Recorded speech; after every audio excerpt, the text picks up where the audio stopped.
नमस्कार, आप देख रहे हैं सुर्खियों से आगे। आपके साथ मैं हूं स्वप्निल। 70-80 के दशक में खास तरह की फिल्मों की बाढ़ सी आई हुई थी, जिसमें सेंट्रल कैरेक्टर हुआ करते थे एक दंपति जो बड़ी मेहनत कर अपने बच्चों को पाल पोस कर बड़ा करते थे। फिर बच्चों की शादी होती थी, वो नौकरी पर लग जाते थे और माँ बाप की अवहेलना करने लगते थे। इसके बाद फिल्म के एंड में, क्लाइमैक्स में, दो रास्ते अपनाए जाते थे। एक रास्ता तो ये था कि माँ बाप अब अपने बच्चों को माफ नहीं कर सकते, वो अलग ही रहने का फैसला कर लेते हैं, या फिर ये होता था कि वो दिल से उन्हें माफ कर दें और इनकी जिंदगी वापस उसी तरह पटरी पर लौट आए जैसे कभी फिल्म की शुरुआत में हुआ करती थी। ये बात मैंने इसलिए कही क्योंकि कुछ सियासी हलचलों में अब दिल में जगह बची है या नहीं, ये वाली चीज आज देखने को मिली है। मेरे साथ उन खबरों पर चर्चा के लिए सहयोगी बीके शर्मा और राहुल अवस्थी जुड़ रहे हैं। आज बसपा बैकग्राउंडर विधायक अशोक गहलोत से मिलते हैं दिल्ली में। उसके कुछ देर बाद खबर आती है कि एक मंत्री और दो विधायक बीजेपी में जा सकते हैं। किसके दिल में जगह नहीं बची? सीधा बात है कि कुछ इसमें पॉलिटिक्स में हमेशा ये होता है कि माहौल देखकर ही बदलाव होता है। ये आपको बहुत से और भी बड़े लेवल पे भी ये नेता ऐसे मिलेंगे, जैसे रामविलास पासवान राष्ट्रीय राजनीति में वो हमेशा कहते हैं वो सत्ता में ही रहते हैं, वो किसी भी। तो अब परिस्थिति क्या है कि बहुत से नेता केवल उस माहौल को देखते। राहुल शायद इसको आगे बढ़ाएंगे बात। रामविलास पासवान जी का जिक्र किया, वो हमेशा सत्ता में ज़रूर रहे, लेकिन इस वक्त वो भगवान को प्यारे हो गए और बहुत रिकॉर्ड वोटों से वो जीत दर्ज करने वाले नेता रहे। लेकिन जिस संदर्भ में बात कर रहे हैं बीके और आप, ये मौका परस्ती की बात है। चुनावी सीज़न कई मौके लेके आता है, कई मौके लेके जाता है। जो उन मौक़ों को नहीं पकड़ पाता है वो राजनीति से आउट हो जाता है। तो मौका परस्ती मेरे हिसाब से राजनीति में एक मजबूरी है और नेताओं को ऐसा करना पड़ता है। आप देख रहे हैं, एक मंत्री दो विधायकों की अभी बात सुन रहे हैं। आने वाले समय में आप देखेंगे ये और भी ज़्यादा होगी। एमपी यूपी में तो ये और बड़े लेवल पे होती है। और जिस बसपा का आप जिक्र कर रहे हैं, वो बसपा तो बेचारी, बस बेचारा शब्द बड़े संजीदगी के साथ मैं इस्तेमाल कर रहा हूँ कि वो चुनाव तो लड़ते हैं, लेकिन वो हाथ तो आता है उनके चुनाव, लेकिन कांग्रेस को बचे हुए नंबर्स देने के काम में ही रह जाते हैं। बिल्कुल वो इसी काम में रह जाते हैं और यही दिक्कत है कि ये हमसे ज्यादा नजरें तो शायद कांग्रेस ही इस बात पर ढूंढ रही होगी कि वो एक मंत्री और दो विधायक कौन है। हाँ, ये बड़ा सवाल है। और ऐसे में चुनाव क्योंकि पास में है और मंत्री और विधायक यदि इसमें आते हैं अभी या पार्टी बदलते हैं तो कांग्रेस के लिए बड़ा झटका है। लेकिन ये बसपा वाला जो मामला है, बसपा में हमेशा ये होता है कि वो चुनाव लड़ते हैं, अपना एजेंडा, उसका जो विचारधारा, उसके सिंबल के ऊपर चुनाव लड़ते हैं, उनको टिकट दिए जाते हैं। पूरे चुनाव प्रचार के दौरान जो बसपा की नीति है, जो बसपा की पॉलिसी है, उसके ऊपर वो दलित राजनीति की बात होती है, लेकिन बाद में वो कांग्रेस का समर्थन करते हैं, कांग्रेस की सरकार बचाते हैं। तो सर, बसपा बैकग्राउंड वाले जो विधायक हैं, जो विधायक, आप सोनल, मैं थोड़ा सा बताऊं, जो बसपा से विधायक जीत करके आते भी हैं, उनका बसपा का कोई बहुत ज़्यादा रोल ऐसा होता नहीं। वो अपनी इंडिपेंडेंट छवि की वजह से अपनी फेस वैल्यू पर चुनाव लड़ते हैं और जीतते हैं। हाँ, कुछ फंड्स की प्रॉब्लम होती है और वो एक बड़ी पार्टी होने के कारण, क्योंकि वो किसी पार्टी के बैनर तले वो चुनाव लड़ते हैं, तो फंड की प्रॉब्लम सॉल्व हो जाती है। ये एक बड़ी वजह हो सकती है। तमाम चेहरों ने मुलाकात के बाद जब बाहर निकलकर मीडिया से बातचीत की तो उसमें से कुछ तो आश्वस्त नजर आए कि उनको टिकट मिल जाएगा, और कुछ ये भी रिएक्शन दिए कि नहीं भी मिलता है तो अब तो हम कांग्रेसी हैं, टीम के साथ पीछे खड़े हैं। ये सब कहने की बात है, नहीं तो ये मुलाकात ही नहीं होती। अगर ऐसा होता है तो फिर ये खबर ही निकल करके बाहर नहीं आती, पहली बात, कि एक मंत्री और दो विधायक दूसरी पार्टी में जा सकते हैं। मैं आपको ये बताऊं, ये सूत्रों के हवाले से जो खबरें आती हैं उसमें अक्सर ये मंत्री और ये विधायक ये बताने की कोशिश कर रहे होते हैं कि साहब हम जा सकते हैं, ये इशारा दे रहे होते हैं आलाकमान को। ये वही लोग होते हैं जिनको इन मीटिंग्स को देखने के बाद ये बात अंदर से साफ हो जाती है कि हमें टिकट नहीं मिलने वाला। और जब नहीं मिलेगा, देखिए, बीजेपी में जाने के बाद कोई 100% गारंटी तो है नहीं कि उनको टिकट मिल जाए। और बीजेपी तो बहुत पहले से ही अपना होमवर्क कर चुकी है। कहने का मतलब ये है कि वो सिर्फ और सिर्फ एक आंख दिखाने की कोशिश होती है, समझाने की कोशिश होती है कि साहब नहीं दोगे तो ऐसा हो जाएगा। और हो भी गया तो बीजेपी से कुछ मालपुआ मिल जाए, ऐसा मुझे लगता नहीं है। जहाँ तक बात दिल में जगह बची है या नहीं बची है वाली बात है, तो उसी पर एक पॉइंट और मैं यहाँ पर उठाना चाहता हूँ। वो ये उठाना चाहता हूँ कि तीसरे मोर्चे की बात हमेशा से मरुधरा में कही जाती है, लेकिन तीसरे मोर्चे के लिए मरुधरा की ज़मीन लगभग बंजर सी रही है कि वो थोड़ा बहुत सपोर्ट के सेंस में तो तीसरा मोर्चा कभी कभी नज़र आ जाता है, लेकिन उससे ज़्यादा वो उनके लिए कुछ निकलता नहीं है। हमेशा इस तरह के आप देखें, निर्दलीय 14-15 कुछ अन्य आते हैं, 14-15 सीटें, जिसमें ये बसपा के 4-5-6 बाकी निर्दलीय होते हैं, लेकिन वो निर्दलीय केवल चुनाव जीतते हैं और वो ये बताते हैं कि भाई हमको टिकट नहीं दिया, हमारा यहाँ जनाधार था, और बाद में उस पार्टी के प्रति उनकी जैसे बात सिर्फ मैं बसपा की नहीं कर रहा हूँ, मैं कह रहा हूँ इस बार आप देखिए एएपी, आरएलपी सब वही बात कह रहा हूँ मैं, जैसे राजकुमार शर्मा हैं कांग्रेस के, वो अपने आप को कार्यकर्ता नेता सब मानते हैं, वो निर्दलीय चुनाव जीत जाते हैं ठीक है, लेकिन बाद में वो समर्थन कांग्रेस को ही करते हैं, तो उनका जनाधार होता है, किसी वजह से उनका टिकट कट जाता है। तो यहाँ जो निर्दलीय भी होते हैं उनकी पार्टी के साथ ही उसकी आस्था होती है, जो निष्ठा होती है, वो पार्टी से किसी वजह से टिकट कट गया होता है उनका। तो जो निर्दलीय होते हैं उनके पास ऐसा ऑप्शन नहीं होता कि वो जो भी जिसकी सरकार बनेगी वहाँ पर खुला विकल्प नहीं होता उनकी तरफ से विचारधारा के रूप से। तो यहाँ की राजनीति जो दूसरे राज्यों की तुलना में अलग है कि यहाँ जो निर्दलीय होते हैं वो उसी पार्टी के लोग होते हैं। और मैं एक बात और ये जोड़ना चाहता हूँ, देखिए मरुधरा में सबके लिए कुछ ना कुछ है। हमारी तो रोजी रोटी ही मरुधरा से चल रही है, लेकिन तीसरे मोर्चे के प्रयास करने वालों की रोजी रोटी नहीं चल पाती। बसपा एक टाइम पर लगा था कि शायद कभी एक्सटेंड हो पाएगी, नहीं हो पाई। आरएलपी ताल ठोक रही है, एएपी ताल ठोक रही है, जेजेपी वो भी आ चुकी है। उन्हें यह लगता है कि यहाँ संभावना है, पर आपको लगता है तीसरे मोर्चे की कोई भी संभावना है? तीसरे मोर्चे को लेकर के बहुत कोशिशें राजस्थान में पहले हो चुकी हैं। इसका सबसे बड़ा एग्जाम्पल है किरोड़ीलाल मीणा। उन्होंने अपना पूरा जान और कहना चाहिए सारी मेहनत झोंक दी अपनी पार्टी को खड़ा करने में और एक ऐसा माहौल बनाने में जहां पर वो किंग मेकर की भूमिका में आ जाएं। आरएलपी की तरफ से ये कोशिश हुई है और लगातार होती रही है। इससे पहले भी मैं बताऊं, आरएलपी को मोर और लेस आप जो प्रोजेक्शन है वो एक जाट संगठन के तौर पर ज़्यादा है कि वो जाट राजनीति के इर्द गिर्द घूमने वाला संगठन है, यानी कि जो दूसरी जातियाँ हैं वो वोट देने से बचती हैं। दूसरी बात, राजस्थान में राजपूतों ने और ख़ास तौर पर सवर्णों की आवाज़ को खड़ा करने के लिए दिवंगत लोकेंद्र कालवी और अगर मैं नाम सही ले रहा हूँ, और देवी सिंह भाटी ने एक सामाजिक न्याय मंच खड़ा किया था। बहुत हवा हुई साहब की, और ये बहुत ज़्यादा पुरानी बात है नहीं, 2008 के इलेक्शन के आसपास ये संगठन खड़ा हुआ और उसके बाद वो इलेक्शन में गए भी, ज़्यादा कुछ मिला नहीं। खुद देवी सिंह भाटी एक सीट जीत करके आए, और वो भी तब जब वो 7 बार के विधायक रहे हुए थे और उनकी एक अपने इलाके में अलग तरह की पॉलिटिक्स है। अगला चुनाव वो हारे, वो भी तब जब बीजेपी के अगला इलेक्शन वो बीजेपी की टिकट से ही लड़े। तो कहने का मतलब ये है कि ऐसे संगठन खड़े होते रहे हैं, ख़त्म होते रहे हैं, डाइल्यूट होते रहे हैं। चर्चाएं बहुत हुई। राजस्थान की पब्लिक सेंटिमेंट्स में कभी भी किसी तीसरे मोर्चे की गुंजाइश उस स्तर पर नहीं रही कि वो एक डिफाइनिंग मोमेंट राजस्थान की राजनीति में लेकर आ पाए। ये भागते भूत की लंगोटी भली के सेंस में कब तक ये ट्राई करते रहेंगे, या कभी कोई गुंजाइश बनती है कभी फ्यूचर में? क्या होता है यहाँ राजस्थान में, जैसे राहुल कह रहे थे, यहाँ क्षेत्र विशेष में 1-2 सीटें निकालना बस जरूरी हो। जैसे आपने वो गंगानगर में व्यवसायी थे, उद्योगपति थे, 2 सीटें उनकी आई थी, उनकी ग्वारगम की बीडी अग्रवाल तो हाँ नहीं है दुनिया में, उनकी बेटी है वो विधायक थी। तो यहाँ किसी क्षेत्र विशेष में 1-2 सीटें निकलती है, लेकिन यहाँ कैडर बेस पार्टी को जो आम वोटर है वो वोट देता है, वो उसकी सरकार बनाता है।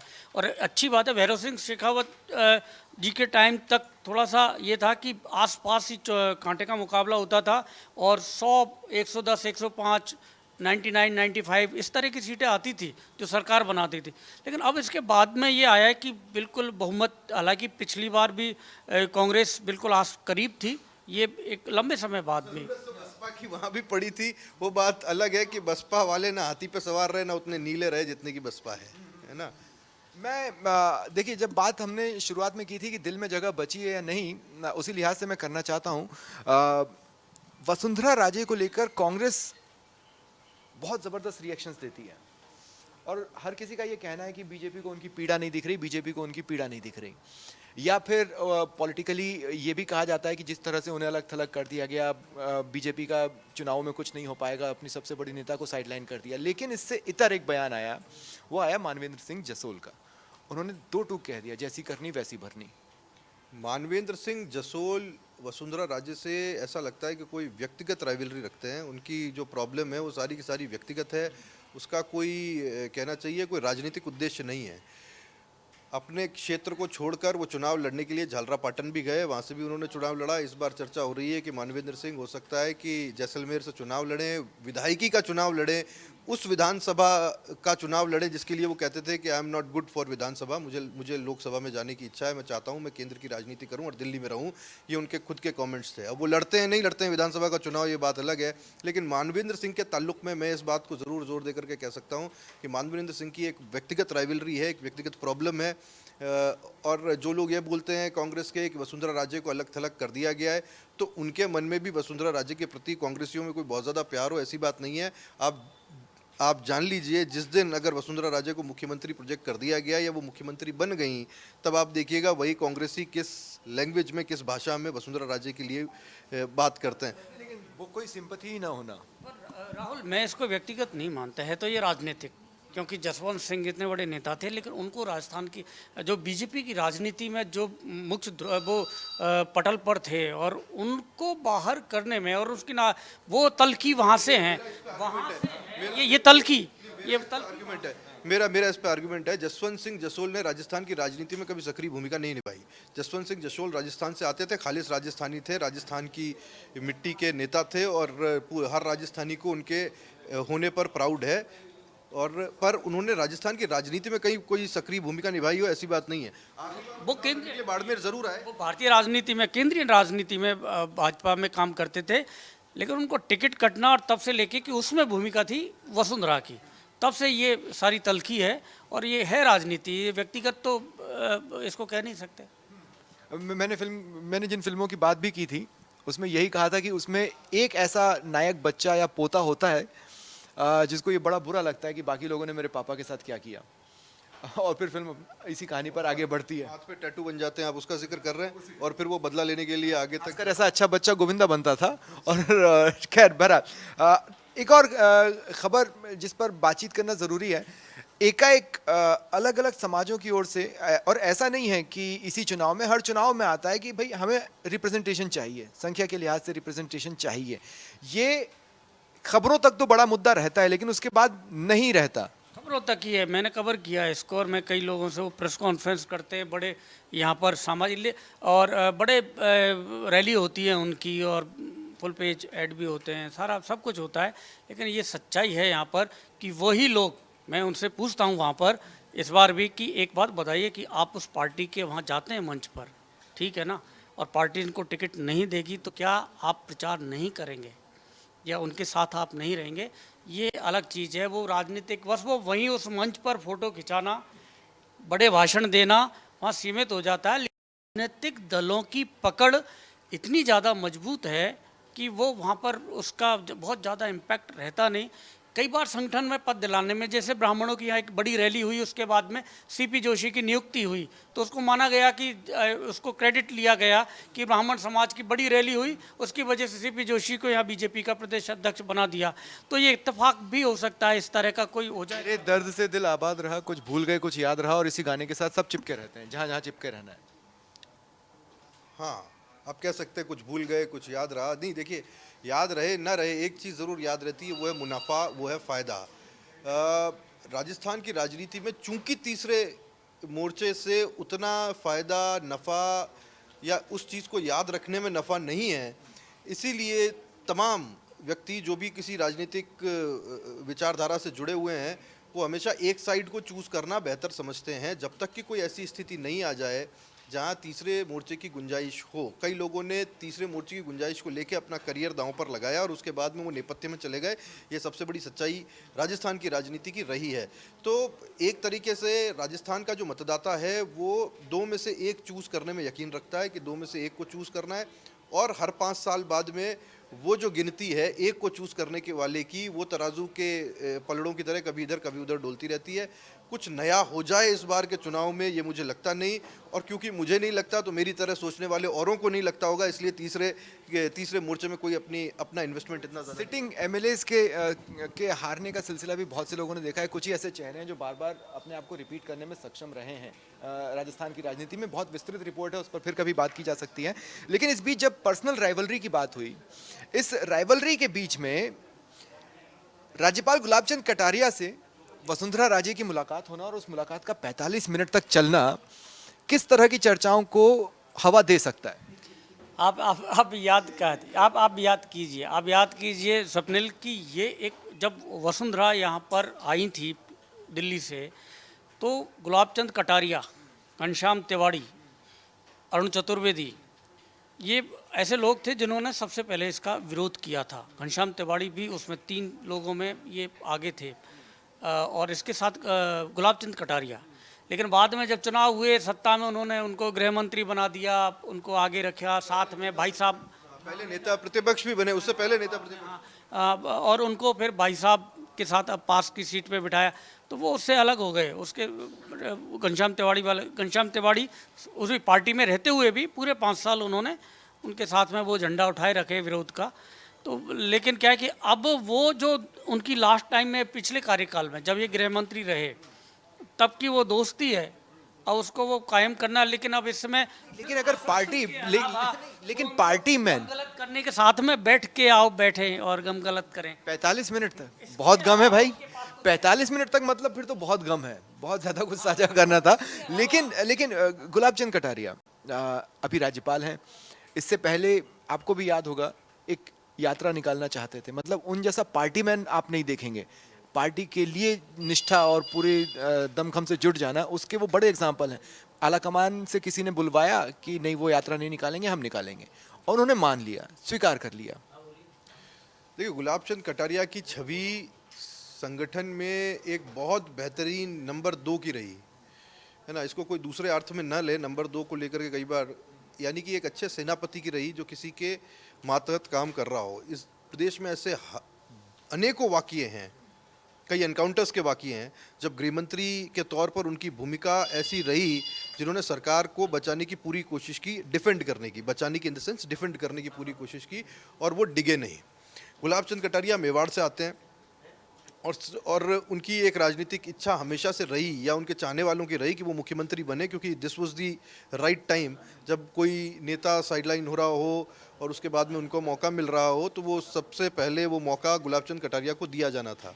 लेकिन उस नंबर 1 को जब थोड़ा साइडलाइन करने का मौका आया, उससे पहले उस नंबर 2 को बाहर भेज दिया गया राज्यपाल के तौर पर। अब वो उस तरह से राजस्थान की राजनीति में सक्रिय नहीं है, लेकिन वो अपनी तरफ से लोगों को ज़रूर कह सकते हैं कि साहब ये जो मेवाड़ के कुछ टिकट हैं, ये मेरे नाम पर या मेरे कहने पर दे दिए जाएं, और मुझे लगता नहीं कि उसमें किसी को कोई बहुत ज़्यादा दिक्कत होनी चाहिए। उससे ज़्यादा कुछ हवा नहीं है। गुलाबचंद कटारिया अब चूंकि राज्यपाल हैं और सक्रिय राजनीति से एक तरीके से बाहर हैं। मुलाकात को लेकर क्या? मुलाकात को लेकर देखिए, मुलाकात को लेकर दोनों की एक ही कोशिश है। देखिए, जब चुनावों से पहले 2 बड़े नेता मिलते हैं और टिकट नहीं बटे होते हैं, खासतौर पर मेवाड़ में अभी तक टिकट नहीं बटे हैं, वहाँ वो ज़रूर ये कोशिश करते दिखाई देते हैं कि साहब ये वो सीटें जहाँ हमारे लोग चुनाव लड़ें और जीतें। जो पुराना था वो पास था, जो बीत गई वो बात गई, अब आइए साथ में मिल करके कुछ ऐसा संयोग बनाने की कोशिश करते हैं। जरूर आप सबने मेरी बात तो आप नकार नहीं सकते कि जैसे अशोक गहलोत, उनकी कोई सूची जारी नहीं हुई है, वो दिल्ली में हैं, उनके साथ नहीं कांग्रेस की, हालांकि उन्हीं की होगी। कांग्रेस की, मतलब उनकी, ये मान लो कांग्रेस की। लेकिन ऐसी स्थिति में यदि आज अगर सेंटर पॉइंट पर उसमें वसुंधरा राजे होती, तो क्या इस तरह से वो इन क्षेत्रों का दौरा कर रही होती, या फिर वॉर रूम में वहाँ दिल्ली में मंथन चल रहा होता, कितनी सारी किस किस को क्या टिकट देना है या टिकट काटना है, ये सब चीज़ें। तो ये क्या संकेत, ये तो मैं सवाल आपसे पूछता हूँ कि आप बताइए कि वो जिस तरह से दौरे कर रही हैं, मिल रही है, शिष्टाचार, क्या ये टाइमिंग शिष्टाचार मुलाकात का है? बहुत सी शिष्टाचार मुलाकातें हो रही हैं, लेकिन शिष्टाचार में अचार शब्द रहता है, वो मसाला तो हमेशा रहेगा। मेरा यही जवाब है आपको।